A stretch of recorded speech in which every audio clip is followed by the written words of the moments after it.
هذه إذاعة إرنا. زخبركم تختتلت مدبنا زسعبت حستنا مدب كفزتيو أدلاوي مدب يوهانس تسفو مريم دما نلومي كم قاشا نتمراماري تاريخاً بوليتيكان زبانا زخنة من السي في الساية كدانة عدي مولو زعبا زتا دما هلو كونتات السودانن تسلواتاتو نيرتراوان دليت لوطن بفلاي نكابيتات سمينن مبرقان أفريقيا داساس بمقبار تعزبتاتون تموكروتاتون ككافلنايو سناي مكتال راديو إرنا.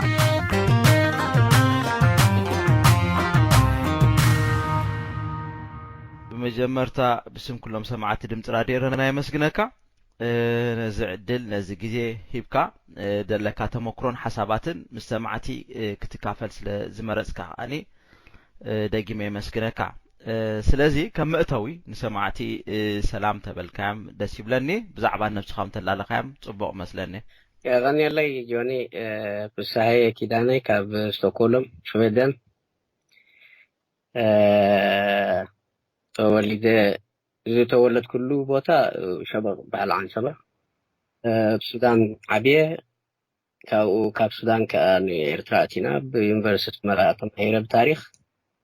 حاجة جازم ممر نيرة تاريخ بكفل تاريخ بيونيفرسيتي مرأة كابو خاكم كل سبكة تسديدة بيتبقى أبناء التلفزيون ده إرترا غازيتنيا خوينا سرح نيرة دحري خاشويدن متى أب شويدن نبر اللهو أب بيصحبة عيون شويدن سرح كومون حدثي شويدن زموت إرتراويان محجاز كزولون وهدت تبها المربب حبريت الله نع مكياد يركب أبي ترفق زي مالتي أبي بوليتيكا ودنا تفهم زعب حزبين هاجرين زلهم عباليتات تهاجر أنفتا بيجات خيدا الله جلز بلون كم زيجا مثلا كاتات ليه جامي وعقمي زفقدون نجارون يجبري مالتي واه كم زبال كايو أنا ون بأكل سلد فلتكا بزح ناي تفلالي قانقا ون عقمي ألكا إذا أخبتي مالت دعوة خلو كبابي جميرو بقولوا دمت أخيات أقاتات مهاني يزردان عربية تجرينيا إنجليزية كم أن تجري بلين كم دا مسألة مالتي نعم حارينيا كله شيء ناي سدتي هو أبي إنسايكلوبيديا ناي قانقات تغيرنا تحتي وتناقم تدخلتنا ناي سبخ ساقي بيدمسله هو شيء قلنا انتاي زناي سدتنيا نجار في الليكاني مالتي ولا ونابش ودن مسيحة مسدتنيا تتحزيها السرح اسكازا دحريت مالت اقر مقدنا بزعبا زا حجي جمير كاز لها بزعبا ودت بال متى ناي حبريتا مربب بزعبا قرب نسمعتي تتقلت لهم دسم بلن نيرو وزي ويب سايت تتبقصو كاب علتاوي تمكرو ناتي دمركوسي بزحات سباس لزراخب حدثتي بزحخون ولا تنات عناي عرفت قيي تي ناتسب بتعمل بحترة حبريتا يساقي بزعاد دخمت كله كم حدش متن كا قانقوا حسابت لمد نتيب غازيتاتات دوتو حسابتن ببو غزي يسلد وسدلكا اسكب عقمنا نزي زلو حترتني حبريتا غاغ نمملاء كاب دبل تبقسو وسيده بولن تاي مالتيو كاب زخنا يكون اكل حق زلو حاجز ويغلي بالليل بعليت ويب سايت يره يتفلا قدس نغارات سبك تكم والكوزياناتات عباش ودن ترجمه ابتا ويب سايت يوصو مالتيو كومون بيتسبي مسارحتي برختون دحيرو دحار أنا جميري لو إحنا سكتكو نتوزقبر زلخو تكبر مسرعي أبقولنا يكوينوني حق زن اللخلطة خوينا لنا هجي مالتي هو طبق دس دبلي انتاي هجيتي مالت كتاب حجي رقيكم ولا لهم قبر مرس قمي بزح زينات صحفيهم زعبا شو دن رئيه انتاي رقيكم ولا لهم قبر مرسي خمي تتقامنت كسع كندالو أبتي ناي تجرنيا أمبابي بالجوان عصبات كلتا شحن شوعت ميتن قلن دخولوا فلورز على واتا فيسبوك بيج كساب الجحق زربا حيشبتي نقبل ጽፉፍ ዝኾነ ሓበሬታ እንደገና ሬሌቫንት ዝኾነ ካና ተሰብ ዝጠቅም ድመጸና ወላብቲ ናይ ኮሜንት ፌልት ክትሪኦ ትኽእል ኣብቲ ኮሜንት ዝገብሮ ሰብ ዋላ ብፕራይቬት ሜሴጅ ብስልኪ ድመጸና ኣዝዩ ጽቡቕ እዩ እቲ ጽቡቕነቱ ከዓ እንታይ እዩ ጠቃምነት ናይቲ ነቕርቦ ሓበሬታን ብስለቱን ከዓ ዋላ ብቋንቋ መልክዕ ክረአ እንከሎ ብስለት ዘለዎ ርጥበት ዘለዎ ነገር ምናልባት ንሕና እውን ኣብቲ ምስቲ ናይ ህይወት ነገር ካልእ ጉያ ክትነብር ክትብል ንዕኡ ንጎኒ ገዲፍካ ተወሳኺ ግዜ እንተንረክብ ነርና ምናልባት ካብ ዘለዎ ላዕሊ ብሲልና ክንቅርቦ ደስ ምበለና ሕራይ ሙፍሳይ ሎም መዓልቲ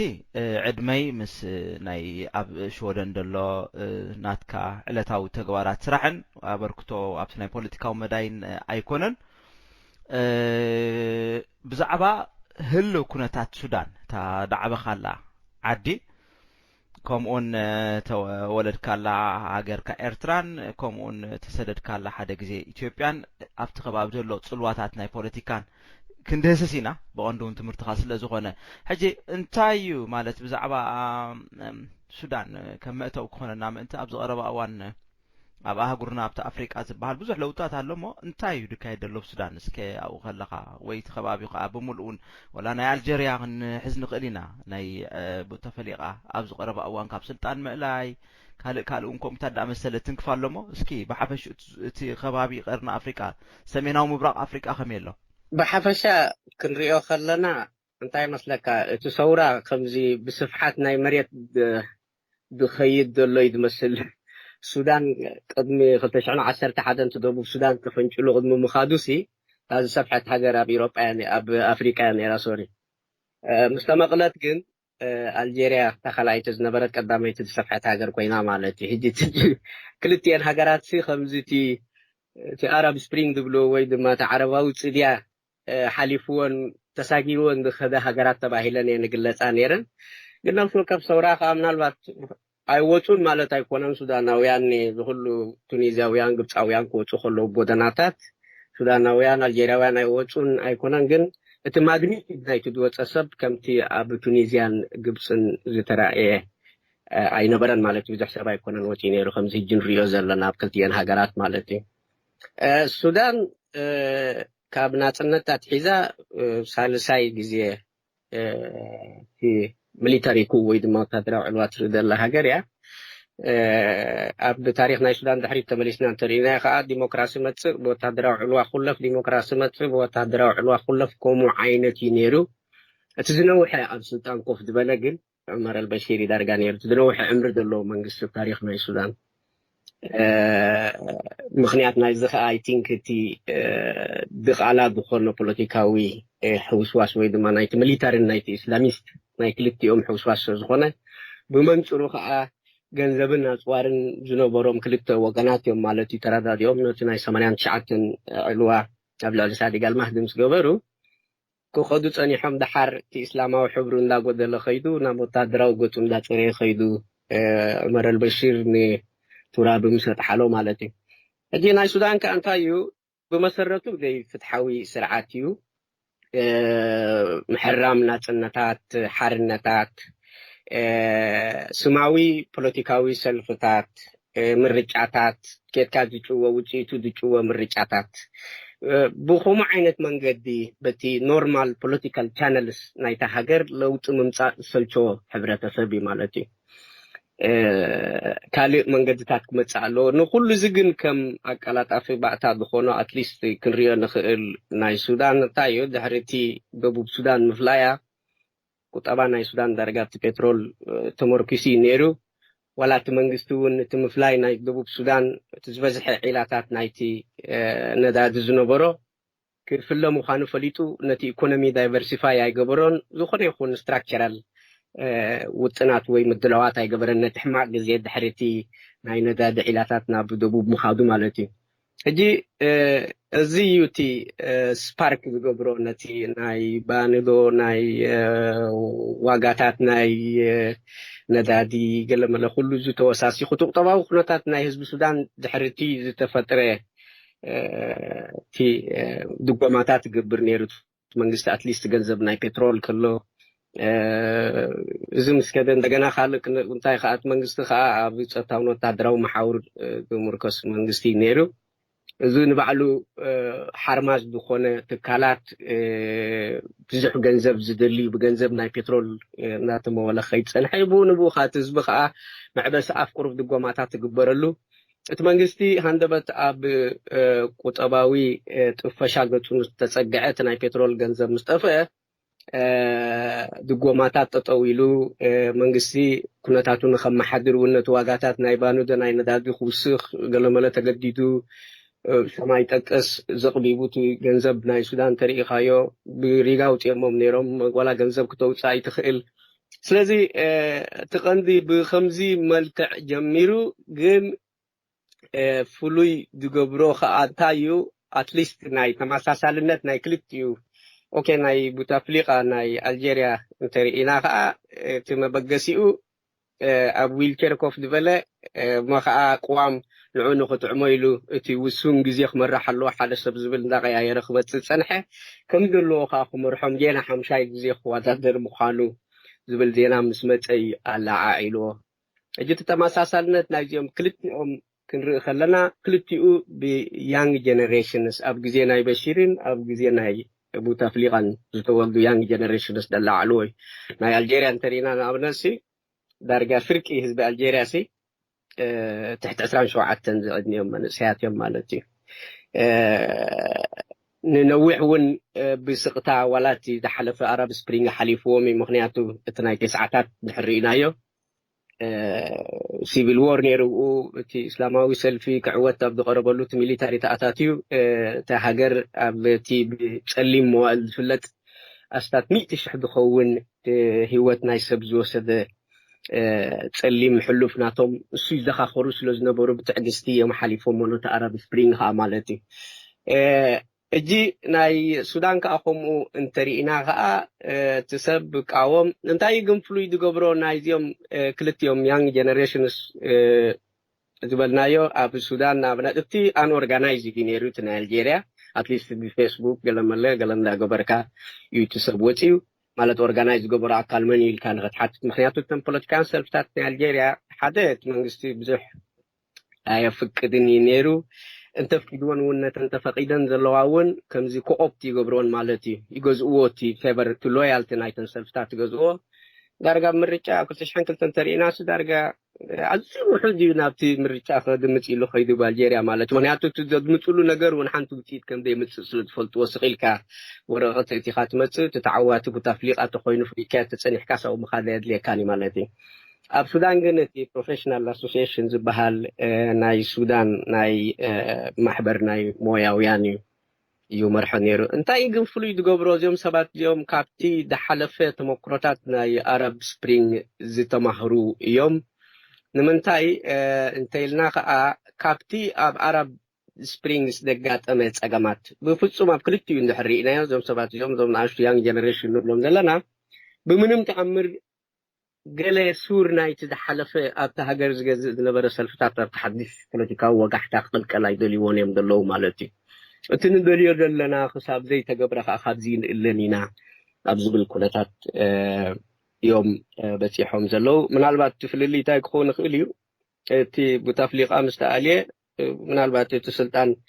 ከምቲ መሰጋገሪ ኣካል ኮይኑ ዘለዉ ሲቪላዊ ክኸውን ይኽእል ይብንዮም ወታደራዊ ትካል ኣሎ እንዲ ብኣልጀርያ ብድሕሪት ኩሉ ግዜ ግን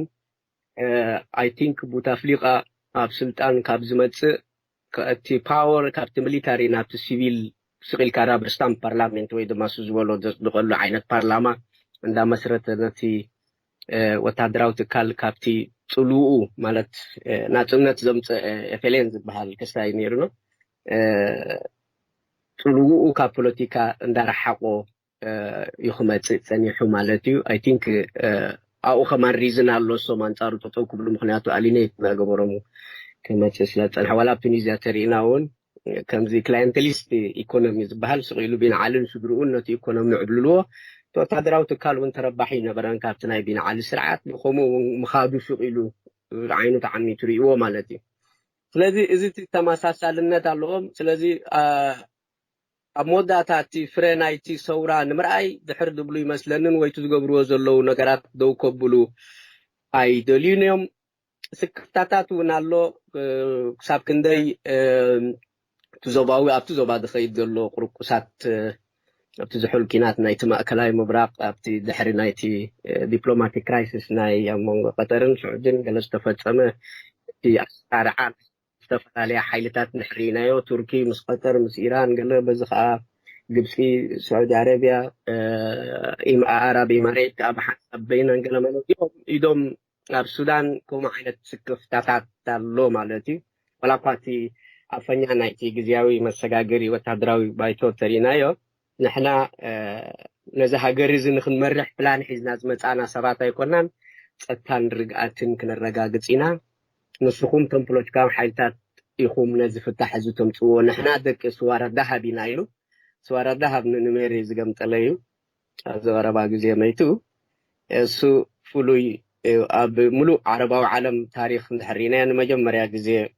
ወታደራዊ ጀነራል ወይ ወታደራዊ ኣዛዚ ዕልዋ ድሕሪ ምግባሩ ስልጣን ናብ ሲቪላዊ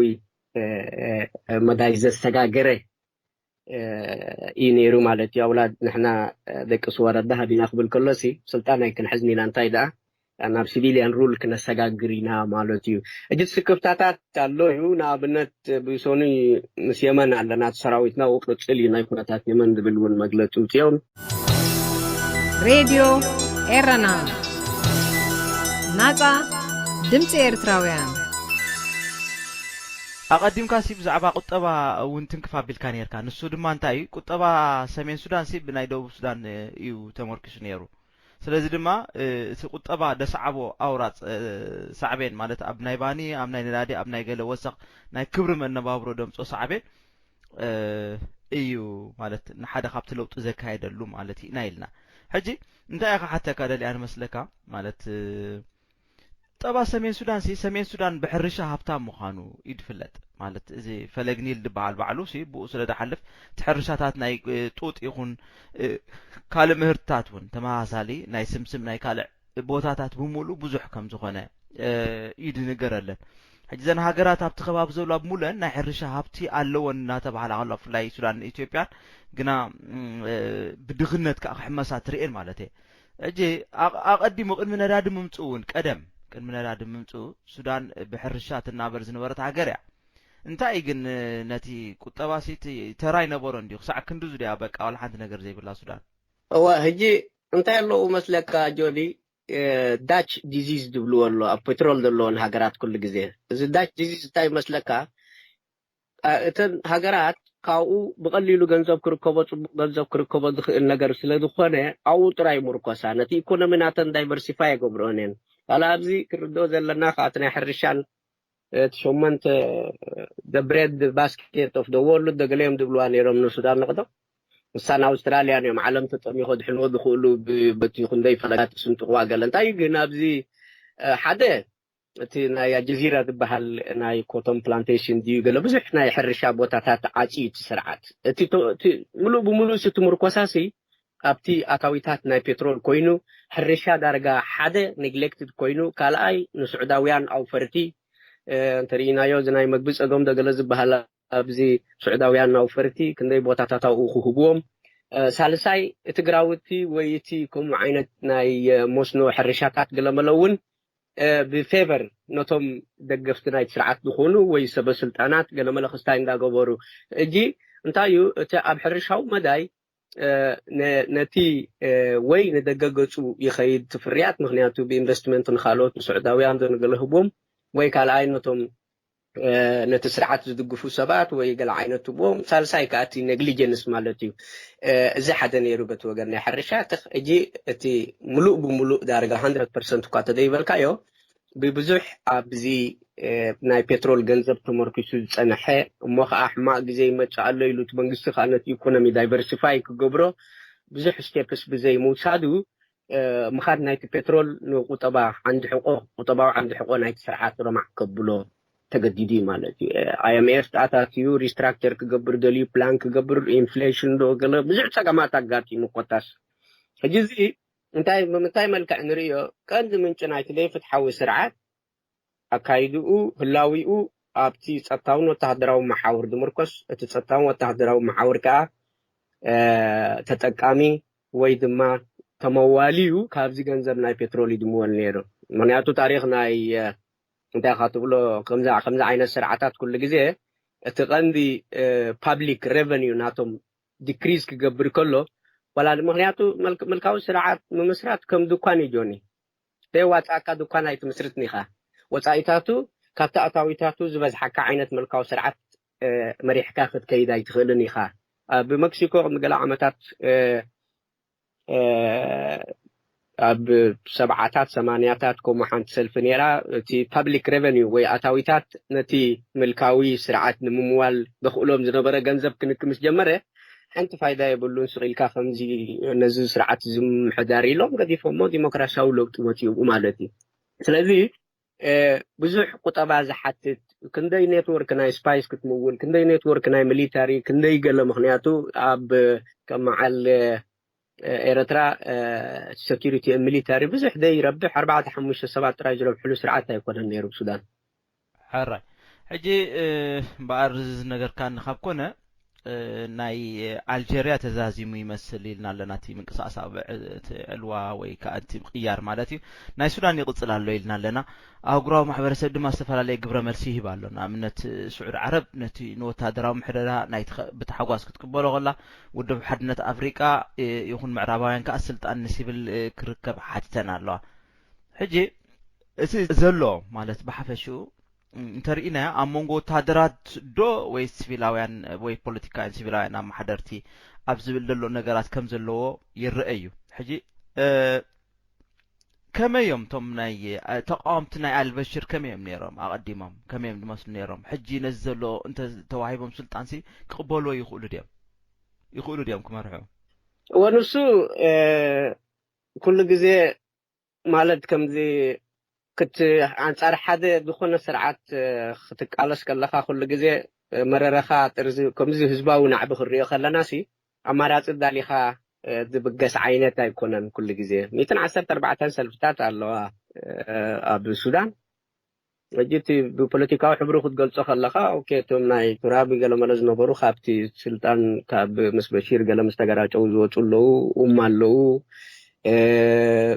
I think بخور ترى ناتهم زريو خبل خلي أنا بخال ليبر يونيون ويكم زي ما حبرنا يسرح تنياتات صورة ممرحو خمانسي تترقم حدا زحتولي خلاي أبزخ الرياضة لنا مستنى الجريعة تماساسا لنا قرق أقدم 214 نبلن دلنا سلفتات قليين سماوي هلا وزلون سلفتات قليين كا استدنا برا سرعات حدا بقلا بسلطان دي بقلا بجنزب بقلا ملت لويالتيناتن استجزعوا النيران ስለዚ ኩለንሲ ዘሚትን 14 ፎርሚዳብል ዝኾነ ሰልፈታት የለና ከንዛረበለን ኣይንኽእልኒና ግን እቲ ተሰክፍ ነገር ግን ልዕሊ ዝኾነ ይኹን ነገር እስከ ፍሳይ ኣብ ውሽጢ ሃገር ጥራይ እንተን 14 ዘሎ ወላ ኣብ ስደት ከም ዝናሃናው ፋሕፋሕ ኢለን ዘለዋ ቶታሊ ኣቃውሞን ከኣንስ ሃይማኖታዊ ድዩ ወይ ናይ ማሕበረታዊ ወይ እንታይ ዓይነት ኣቃውሞ ይደለዎን ገሊአን ዝተፈላለዩ ሕብርታት ኣለዎን እስላማዊ ክስታይ እስላማዊ ዝምባሌታት ዘለዎን ኣለዋ ኖርማል سكولار دخوانا اللوا خصاب كومونيست قال له كل حبرتات ناي بوليتيكا له هجت تدخستاي ناتن كإلتن أيكونن مالس السودان قليل هجر أيكونن بمسرة نايتي نبلو زلنا زي ناي محبر سرح تنياتات أوتي وزلو خازبل زلو سب كم بقعاتو كمرح له دبل ميريت سيستم عينت نارتسبي له محدار مستساقارسي ميريت سيستم عينت زي أمارات بخون كابزن سلفتات زين وخون كابب دقدلو سوداناويان دسان ناي مثلاً أتي وتهدراوي أتي ملكت حتى دم تعال كان جرجن تتاو نايزن أبتزو بعض اللواء حجراتي مهنياتو كل جزء كسب زقرب أوان دحري ناسي بشير بتن درجة خبله خبلة ثاني حيو من البات ولا نفط قطر وتركي قال زلو زنبيل نبلن تخويدا بتخاء اسمع السعوديان قالن كأبي من كأتو خاب كله بدرخبو 5 أكتوبر بشو من تيت بلعت عن حسراتي جيت تسكف نجار كوين دلنا هذا يجي بزحت تنتي ذا العلوة دلون تايو حتى تخلي تعمد مبالو أو اشتغل تعمد نتاي كجات مخيلي اليوم طبعا اليوم أبزي من العال تساطفوا من سيات خنو بتي ودابي أكل مالتي محبرنا يتم بروفيشنالز كا كابتن مقراتنا ياب كبابي زجات من نجارات تمهرو مثلني مالس حدث تب كنا تفقاتن زخيل زيصلحو يوم مثلا نابلت ناي السيسي ناي قبسي ناي كربات مقرولو مهنياتو بقى عمر البشير علينا الكاغزا مخاد ديكونس عمر البشير تعاليو تراي ديكونس بفصم اثر نايت زنبره سرعه كري بلو نابزبل مدمدمتا اتي مسغاغر هيجي خسغاغر الله زبل ነገር يم تغبر دلو مهنياتو تخلت عمل سي اخول غزي خونو ينتو وتادراو مسغاغر خستاي قويو نتصورا نابت زنبره خملسو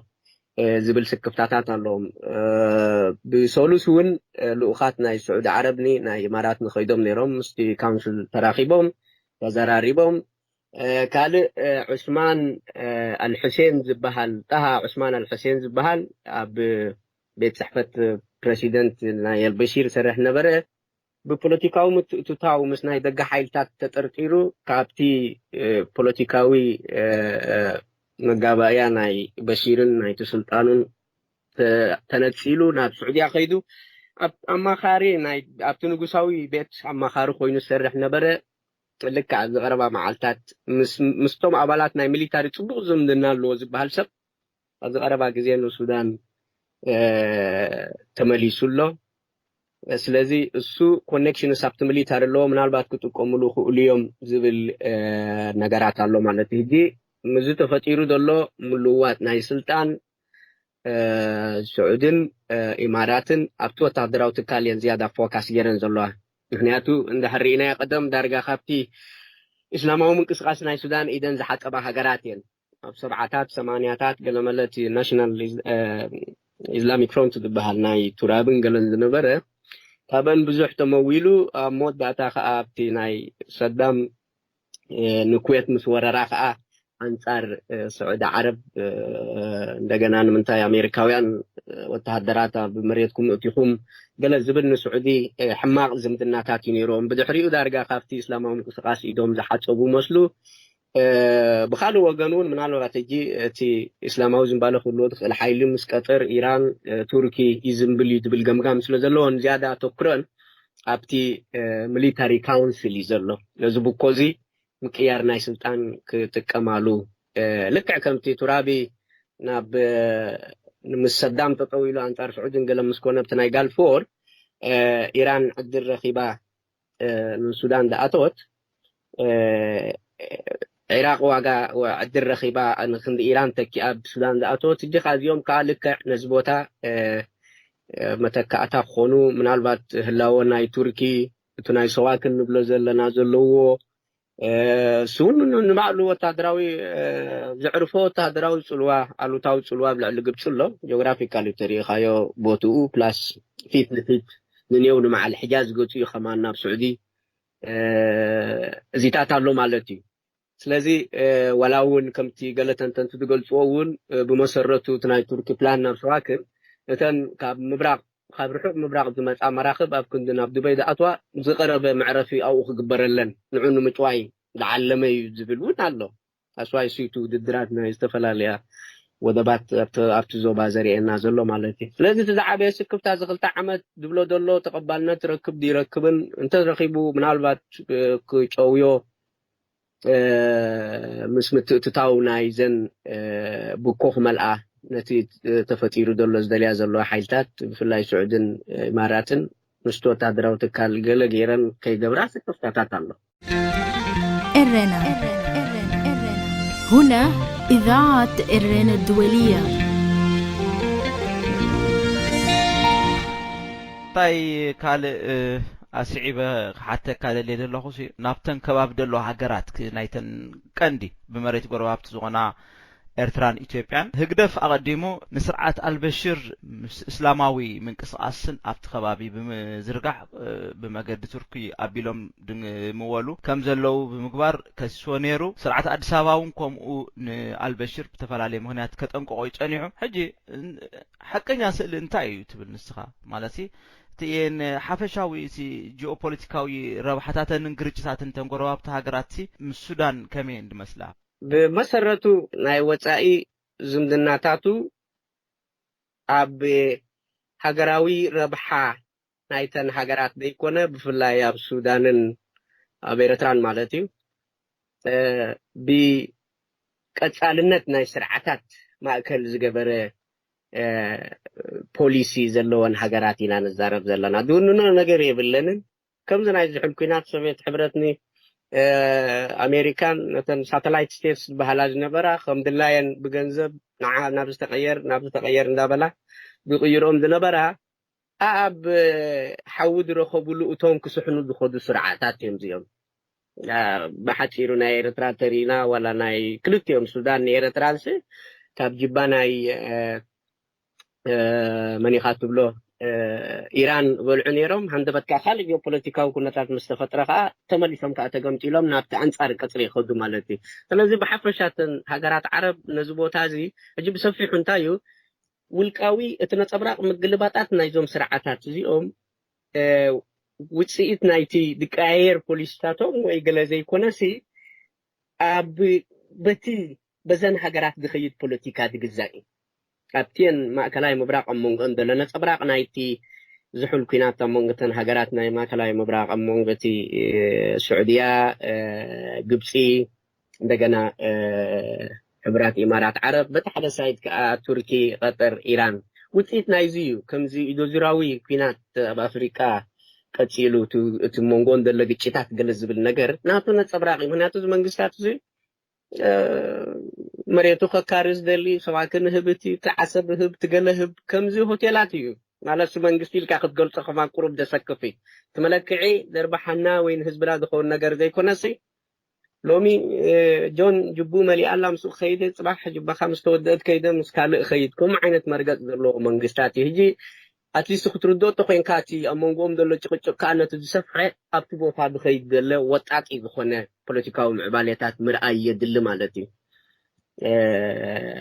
I think ኢትዮጵያን ኤርትራን ሰላም ብምግባረን ሱዳን ሕጉስቲ ኮነትን ታይቲ ምኽንያት ማለት ክልቲአን ሰላም ተገይረን ብውሕዱ ኣብቲ ከባቢ ሰላም ክመጽእ ዘይኮነን እዩ መብዛሕትኦም ከዓ ነሲ ዞባዊ ቁጠባዊ ውህደት እዮም ድብሉ ኣብ ናሃቶም ፖለቲካ ክሰምዖም ከለኻ ማለት እዩ ንኣልበሽር እንታይ ደስክኦ ነይሩ ናይ ክልቲአን ሰላም ምዃን ክልቲኦም እዚኦም እንታይ እዩ ሕጂ ምስቲ ናይ ብኔው ናይ እንታይ ኢኻ ትብሎ ናይ ግብፅሎ ኤርትራ ምስኣተ ተሓሒዛ ነይራት ናይ ኒል ጉዳይ ኣሎ ንኣብነት ኢትዮጵያ ከዓ ብኔው መንገዲ ኢትዮጵያ ኤርትራ ምስዮም ናይ ኣንጻር ናይቲ ሱዳን መን ኢኻ ትብሎ ቱርኪ ቀጠር ገለ ዘለዎ ማለሲ ኤርትራ ኢትዮጵያ ናብቲ ሓደ ሳይድ ገፀን ዘንቢለን ናብ መዓል ስዑድን ናብ መዓል ግብፅን ገለ ዘለዎ እቲ ናይ ኒል ሕቶ ላዓል እዩ ሻቅሎት ክፈጥረሉ ክእል እዩ ወላ ሰራዊት ግብፅ ኣትዮም ኢሉ ዶ ገለ ብዙሕ ክስታያት ይበሃል ነይሩ ስለዚ እቲ ናይ ዞባዊ ገለ ዝበሃል ቁሩብ ሕጂ ሓድሽ መፂኡ ዘሎ ካርዲ እዩ ካብቲ ውሽጣዊ ኣብ ገዛኻ ዘሎ ጉሓፍ ንምህዳም ዝጥቀምሉ ዘለው ካርዲ እዩ ኪኖዶብ ንሕሰብ ገለ መለ ውሽጣዊ ተቃውሞ ውሽጣዊ ክለውላዋት ገጢሞም ከምኡ ንኸሃድሙ ስቕልካ ደኣትዎ ዘለው ፕሮሚሳት ናይ ዞባዊ ምዕባልየታት እዩ ምሳለካ ከምዚ ብዞባ ሓሲብናስ ከምዚ ክንገብር ኣለና ብገለዶ ሕጂ ብውሽጢ ናቶም ሓይልታት ገይሮም ክገዝኡካ ፀኒሖም ተመሊሶም ከዓ ሕጂ ዞባዊ ሰራዊት ዶ ገለ ኢሎም ፅባሕ ኣምፅኡልካ ብዙሕ ዓይነት ዳእካን እዩ ግን ብሓፈሻ ግን ሓደ እቲ ባህሪ ናይቲ መንግስታት ሃገራዊ ረብሓ ናይ ህዝቡ መሰረት ገይሩ ዝኸይድ መንግስታት ኣይኮነን ኣመፃፅኡ ዘይፍትሓዊ እዩ ኣቀፃፅሉ ስልጣን ከዓ ዘይፍትሓዊ እዩ ንኽነብር ክብል ሓንሳብ ንየማን ሓንሳብ ንፀጋም ግምጠል እዚ ንየማን ንፀጋም ግን ኣብ ናይ መርገፂ ገለ ነገር ድርዩ ገለ ኢልካ ነቲ መንግስቲ ብፅቡቅ ናይ ትንተና ኣንግል ክትሪኦ ትኽእል ነገር ኣይኮነን እንታይ ዳ ነቲ ዝኸይድ ዘሎ ብኔው እንታይ ዓይነት መግቢዮ ምን ካብ ላዕ ዝብልዎ ዘሎ እንታይ እዮም ዝህብዎ ዘሎ እንታይ ፀጋታት ርኢ ናብዝን ዝብል ዘሎ እዩ ትብል እንታይ ክትሰክፍ ሞ ሱዳን ቅድሚ ሕጂ እውን ነይሮም እንዲኦም እንታይ ሕጂ ኣብ ቱርኪ ከምዚ ተመስሪቱ ኢልካ ወይ እስላማውያን ከምዚ ገይሮም ለይልካ ወላ ሓንቲ ቡይታት ዝተፈጥረ ዝተረኣየ ነገር የለን ማለት እዩ በልካ ውሕ መበል እዩ ከምዚ ኣብ መንጎ ክልተ ክላባት ዓፅቢ ትድርቡ እሞ ተስቕ ኢሎም ኣዋጦ ጡላ ክልቲኦም ውሕውሕ ይብሉ ማለት እዩ ሱዳን ኢኮኖሚ ኩነታታ ሕማቅ ከም ዘሎ ፈሊጥና ኣለና ኢኮኖሚ ኣብ ዘይብሉ ከዓ ማሕበር ሰራሕተኛታት ዱልዱል ከም ዘለዋ ዝርኢ ዘለኹ ማለት ሞያውያን ማሕበራት ኣብቲ ከባቢ ካብ ዘሎሲ እቲ ሞያዊ ማሕበራት ካብተን ካልኦት ሃገራት ዝደልደለ ይመስል እንታይ እቲ ምኽንያት እዚ ማሕበር እዚ ኣብቲ መርበብ ሓበሬትኡ ብዛዕባኡ ምልስ ኢልካ ክትሪኦ ከለኻ ጆን مقصلتا نايتي بمحبر سرحتنياتات بمسرته نمسالات نايتي سرحتنيا نخبل زتمسرته باتخونه دحري زغبرو صاوعيتاتن ናብ መንግስቲ ዝቀረበ ምሕጽንታን ካልእን እቲ ኩነታት ክፍታሕ ክረክብ ስለዘይከኣለ ፀገምና ዝፍታሕ አትሊስት ተጠለብና ፖለቲካዊ ሕብርን ተወሲኽናሉ ምእላይ ናይ ስርዓት ጥራይ ክንደል ኣለና ማለት ካብ ፖለቲካ ናፃ ዝኾነ ማሕበር ሰራሕተኛታት ናይ ምስራት ጻዕርታት ካብ 2016 ጀሚሮም እኳ ያካይዱ እንተነበሩ ብምትእትታዋት ናይቲ መንግስቲ ግን ከምቲ ዝድለ يخيد أي نبرن مالتي أتليست جن انتايو تدرت حرنت تدرت بوليتيكاو ناتنتات ويكمزيل كاموداب ون أي كلامني بخمزيلهم كم تسي ولا قوم لا ودا يكون نمبر نهلو خدوج سنحيم مالتي هو جن في ساعة شارعا سودان مالسي تأزيم تقرار بيوم تحبر السب إسلامنا عبر السب سلزوانا بتزامادي كاب سودان دقبر من قصاص كسع كندو مالسي اسلاماوي من قصاص اب سودان كسع كندي يسور دلو السو تاي مسلكا جوني هجي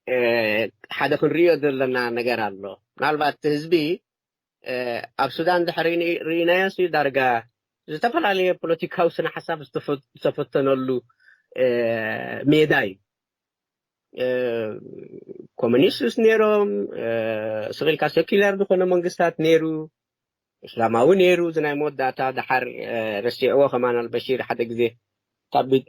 جنوب السودان زياد دبوب السودان مستفليات شريعه نقبرينا يلو بشم اسلاماوي منغستي ننوح غزء كم زنبره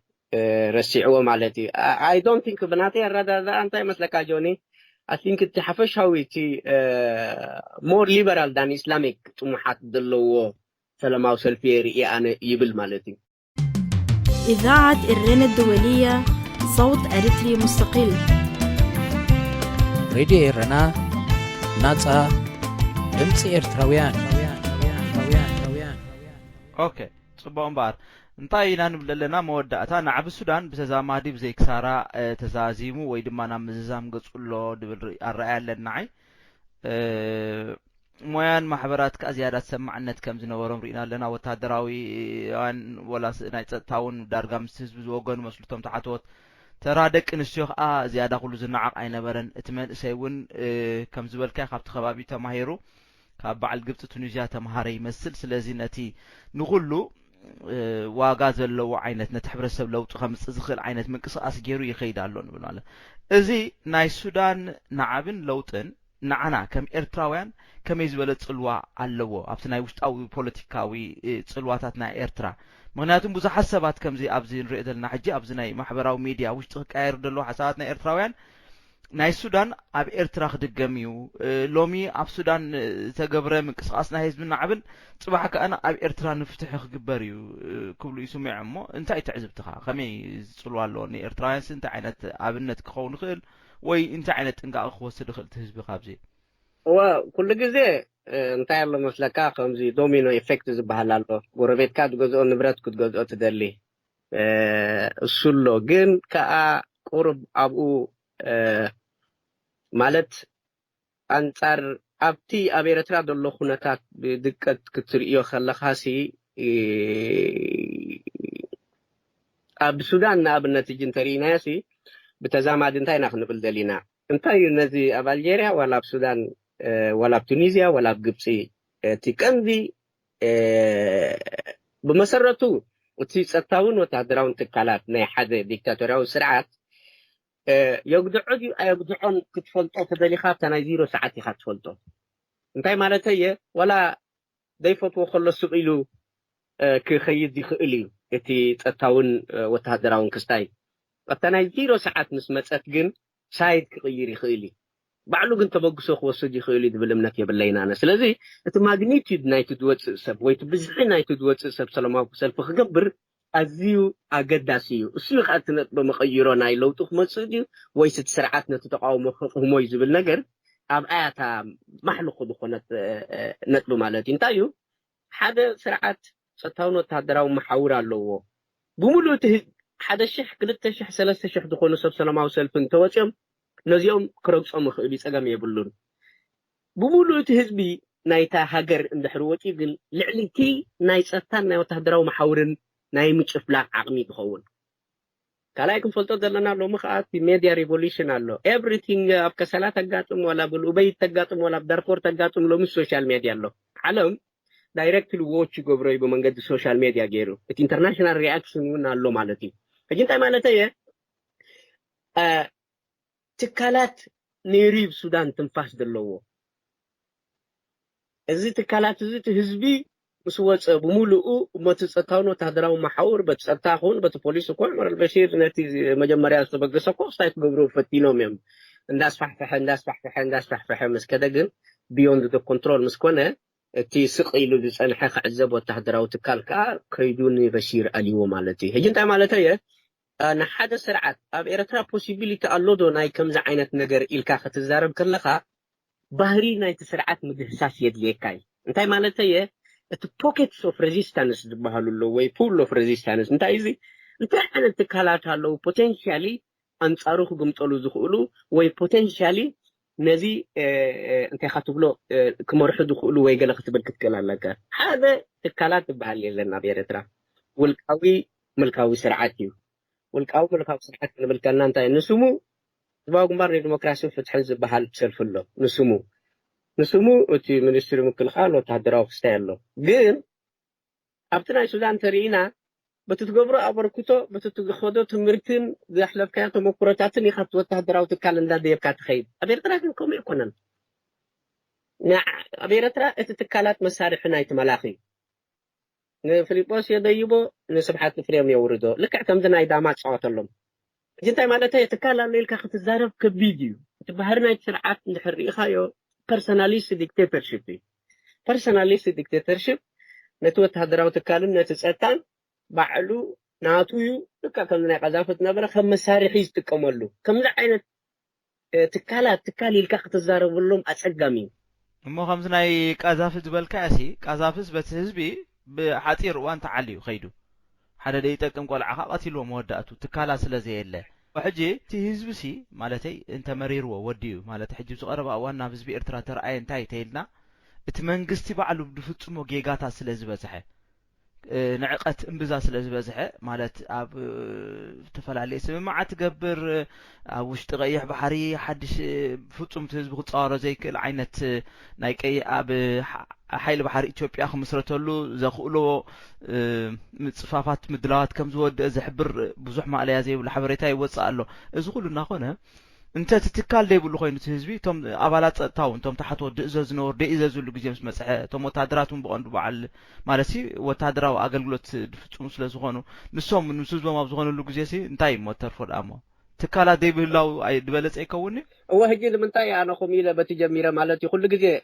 ርሑቕ ዘሎ ርሑቕ እንዲ ጆኒ ምናልባት መብዛሕትኦም መልእኽቲ ኣብ ታሪኾም ተመሊስና እንድሕሪናዮም በቲ ናቶም ማእከላይ ሰርክል እዮም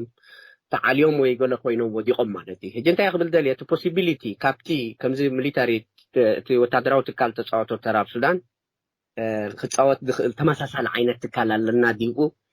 اي بنان اوكي جن تسب اندحر وصيو كل سب اندحر وصي جن ولا وتادراو تكال منالبات سبيو تاريخ يسرح دلي از خيد دلو قناتاتون كله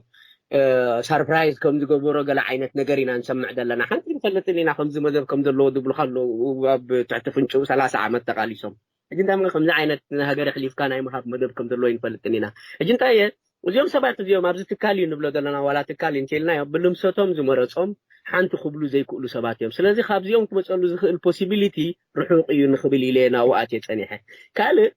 تهزب ግን እንታይ ክገብር ኣለዎ ኣብያተ ትምህርታት ኣለዎ ገለሎ ብውሽጢ ግን እቲ ህዝቢ ክውደብ ክኽእል ኣለዎ ተበግሶ ካብኡ ክመጽእ ኣለዎ ኩሉን ዛሕል ተዋሃሂዱ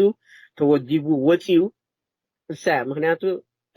ፍሬደሪክ ዶግላስ ዝበሃል ጸሊም ተቃላሳይ ኣብ ኣሜሪካ ሲ ዕድመ መልካውያን ስርዓታት ኣብ ተጸማምነት ናይ ዜጋታት ይዝምርከስ ብል ማዕረፍ እንደይነቱ ዝወርዶ ዘለግፍዕን ክጽመሙ ድልዋት እዮም ናትና ኻጠሪኻ ካብ መጽማምና መጽማም ገጹ ዝኸዛ ዓይነት ኩነታት ማለት እዩ እጂ ኻሞ ኻልእ ይድኸይድ ዘለ ስለዚ እንታይ ክብል ዘልየት possibility ካብቲ ትካላት ከምዚ ሚሊታሪ ተጻወቶ ወይ ገለ ብዙሕ ኣነ ትካላት ምዃኑ ስለ ዘይኣምነሉ እንደገና ዲቫይድ ኤንድ ሩል እናገበረና ንሕድሕዶም ስለ ዘጻውቶም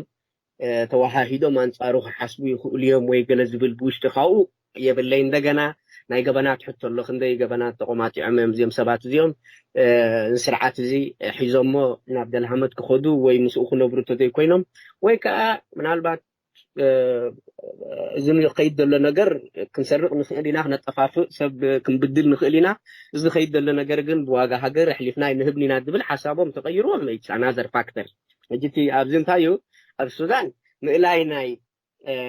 ሓደ መላኺ ስርዓት ተረዲኻኒ ሃገር ናይ ኣሕሊፍካ ናይ መሃብ እንደገና ሕማቕ ተዘክሮታት ሕሉፍ ናይ መግዛእቲ ዘላዓል ምብግጋሳት ኣንፈታት ንሪእሉ ዘለና እዋናት ምናልባት እቶም ኣብ ውሽጢ ዘለዉ እውን ነቲ 30 ዓመት ይገለ ኽርተት ዝበልሉ ነገር ካብ ዓይኖም ክኸይድ ክሪእዎ ከለዉ ኦይ ንሕና ዳ ንሰርቕ ኢና እምበር ብሃገር ምጥላዕ ዳደይ ንፈትዋ ኢሎም ሓደ ቅያሕ ክፍፅሙ ይኽእሉ እዮም እቲ ሰብ ግን ክወፅእ ክኽእል ኣለዎ ክወዳደብ ክኽእል ኣለዎ ነንሕድሕዱ ብውሽጢ ክውደብ ክኽእል ኣለዎ ዝኸይድ ዘለውን ኩሉ ንሪኦ ኣለና ማለት እዩ ካልእ እንታይ እዩ ምናልባት ካልእ ቁርብ ደይሕግዝ ነገር ክትብሎ ትኽእል ምናልባት ሱዳን ስደት እንዲሰብ ብዙሕ ህዝቢ ኣለዎ እንደገና ከዓ ከምዝናትና ዓይነት ስደት ኣይስደድን እዩ እቲ ኤርትራ ዘሎ ሰብ ማዕረኽ ክንደይ መንእሰይ ዘለዉ ነዚ ክገብር ዝኽእል እንደገና እቲ ከም ዝረኣኹካ እቲ ሰራዊት ምናልባት ሰላም ምስ ኮነሲ ሰራዊት እውን እንተዝጣየስ ነይሩ ምናልባት ናይ ስራሕ ዕድላት ገለ መለ ዝቐረበ መንግስቲ ኮነን ስራሕ ስኢኑ ብሽቕለታት ቦነት ኣብ መወዳእታ ምናልባት ሓደ ነገር ክገብር ምኽኣለ ነዚ ግን ኮነ ኢሉ ከዓ ክንወደ ይደለየ ሓደ ንሰምዕ ኣለና 4 ዓመት ኣብ ልምዓት ክፅመድ እዩ ገለ ዝብል ዘረባታት ሓደ ካልኣይ ከዓ ኩሉ ግዜ እንታይ ድዩ ኣብ ምክንያት ዝነብር ስርዓት ነቲ ምክንያት ዝህቦ ዕርድታት ብሓንሳብ ኣየፍርሶን እዩ ንኩሉ እጂ ንኣብነት ንሕና ምስ ኢትዮጵያ ከምዚ ነይሩ ስምምዕና ግን ወያነ ስለ ዝኣበዩናት ሰላም ክኸውን ኣይከኣለን ምክንያቱ ጥራይ ነብሱ ክተርፍ ካለ ምክንያት የብሉን ድሕሪ ሰላም ገይሩ ዘይምሉእ ሰላም ኣነ ምሳኻ ምስ ሓውኻ ተባይሰስ ምሳኻ ዕረቕ ወይ ገለ ዓይነት ክሻሎ እጂ ምናልባት እንታይ ክርኢና ብኽቱርማ እቲ ከምብሮም ዝደልይዎ ምክንያታት ንክህሉ ንቐጻሊ ከዓ ፅንሕ ኢሎም እውን ምስ ኣብ መቐለ ዘለዉ ተጋሩ ኣሕዋትና ሰላም ጌርና ኣለና እቶም ኣብ ሕመራ ዘለዉ ግን ኣብዮምና ኣለዉ ክብሉካ ክእሉ እዮም ብከምኡ ገይሮም ከዓ ክመቃቅልዋ እዮም ንዓ ማለት እዩ እጂ ከምኡ ተዝኸውን ነይሩ ምናልባት ሰራዊት እውን ሓደ ክስታይ ግን there is a hope ኩሉ ግዜ እንታይ እዩ ምናልባት እታ ፓንዶራስ ቦክስ ወይ ድማ እታ ዘይተድሊ ነገር ከፊትዋ ኣሎ ንሱ ናይ ምሕር ንዕቀት ምልክት ምስ ትማሊ ብሞስኮት ተጋሒጦም ዝወፁ ሕጂ ብፊኒስትራ መለሱ ኣለዉ ማለት እዩ እዚ ከዓ ሽካዕላል ናይቲ ዝኸይድ ዘሎ ኩነታት እዩ ምናልባት እቲ ፅቡቕ ነገር ሎሚ ዳርጋ መብዛሕትኡ ኤርትራዊ እንተገለገሊኦም ከምዚ ኣብ መደበር ናይ ገለ ኣለዉ ሓቂ ዘረባ ሓየሽ ምናልባት ኣብዚ ንሕና ንነብረሉ ፕላኔት ክነብሩ ዘይግብኦም ሰባት ኣለዉ ጌና ዘይተቐየሩ ሓደ ባሕሪ ኣብ ባፂዕም ወይ ኣብ ዓሰበ ኣብ ኤርትራ እዮም ክብዎም መደበር ባሕሪ ገለ ተበልኮስ ነነይ እዚ ዘዳልዎ ዘለዎ ሓይሊ ባሕሪ ኮንቲነንት ኣፍሪቃ ብኸባቢ ኢትዮጵያ ሲ ኣብ ክልተ ነቂዑ ኣብ መንጎ ባሕሪ ክፍጠር እዩ ንዑ ኢሎም እዮም ዘዳልዉ ዘለዎ ኢልና ሓደ እዚ ወሽመጥ ናይ ዓበየ ወሽመጥ ናይ ኣፍሪቃ እዚ ሪፍቲ ከጋጥም ድሕሪ ገለ ዓመታት እሞ ሶማሊ ገለ ክፋል ኢትዮጵያን ከምዚ ተጨዲዱ ኮይዱስ ኣብ መንጎ ባሕሪ ክወፂ ንዑ ኢሎም እዮም ዘዳልዉ ዘለዉ ሓይሊ ባሕሪ ኢልና ሓደ ማለት እዩ እጂ እንታይ ማለት እየ ሓደ ገዲፍካ እቲ ሰብ ኩሉ ተቐይሩ ኣሎ ኣይ ቲንክ ኤርትራዊ ከዓ ኣነ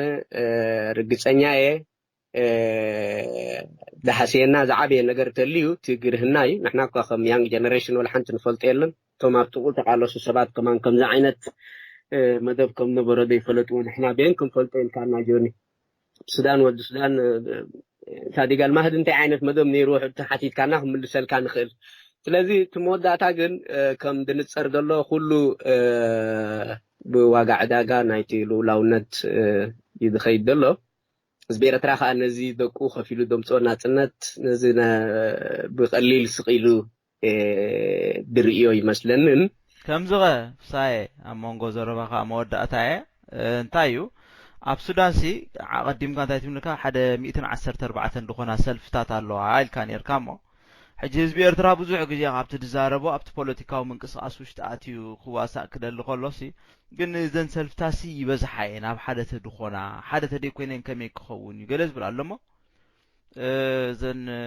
30 40 ድብሎን ኣነ ክንደይ ምዃን ኣይፈልጠኒ ሓደ 7 ገለ ዝፈልጥ ኣነ ብወገኔ ናይ ኤርትራውያን ኮይኑ ግና ሕጂ 30 ገለ ምዃነን ሰልፍታት ምብዛሕሲ ፀገም ድዩ ንለውጢ ወይስ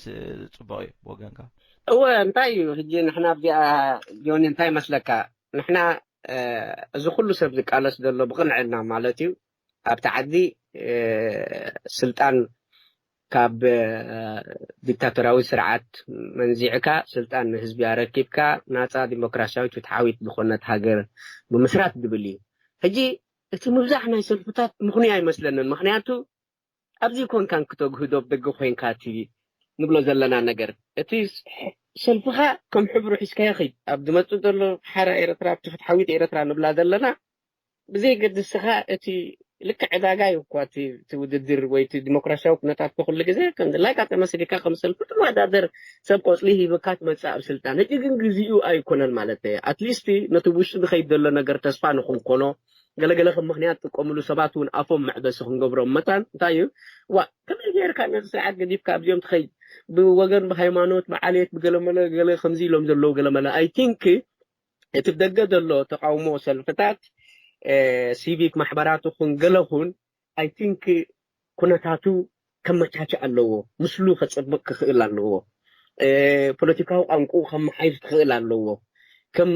ተቃውሞ ሓይሊ መጠን ብሓንሳብ ተኣኪቡ ኣብ ኤርትራ ነዚ ስርዓት እዚ ክንኣለ እንተኮይና ፖቴንሻሊ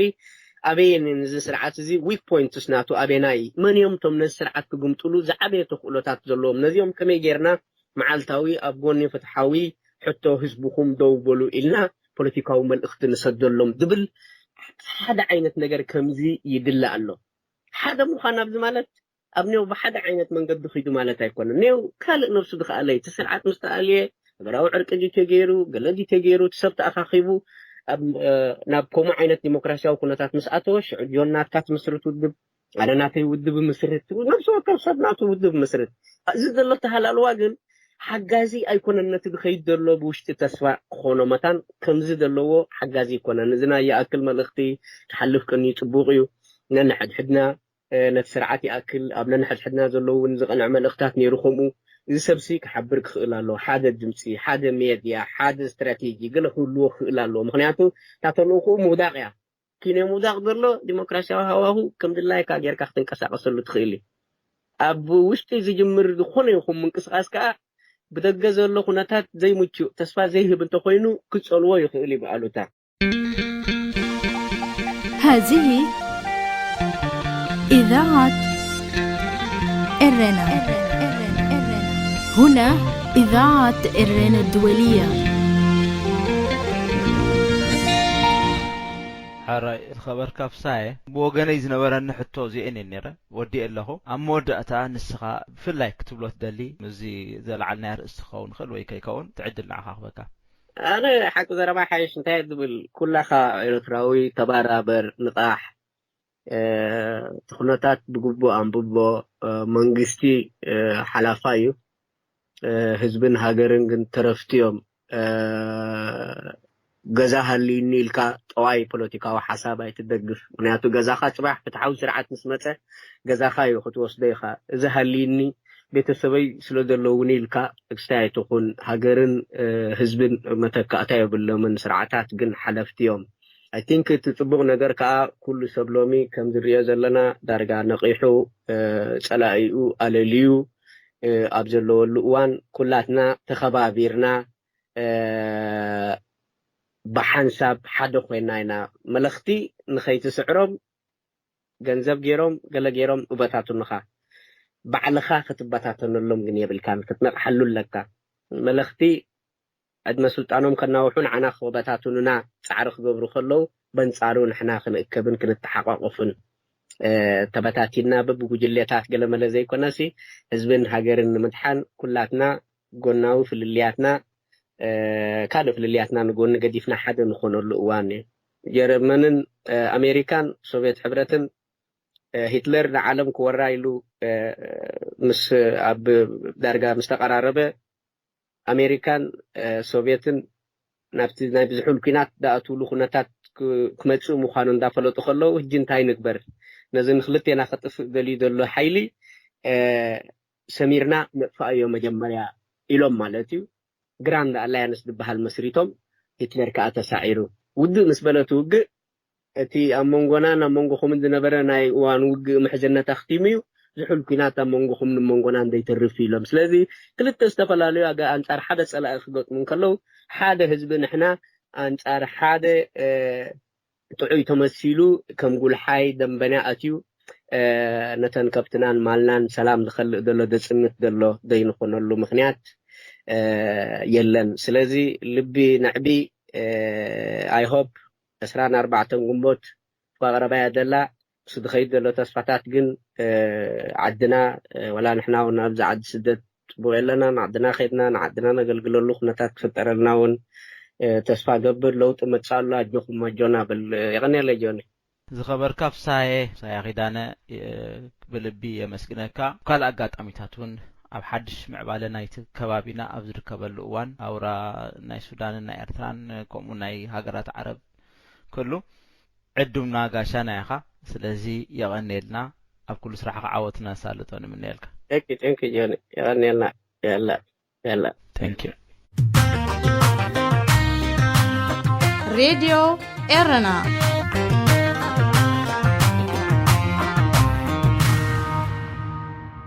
زخبركم سمعتنا نلوم قدام تداليو زنبرة حفشاوي مدواتنا أبسفتيبنا لنا سلامك كتالكم عزينا نمسكن راديو إيرنا ناتا دمت إيرتراويان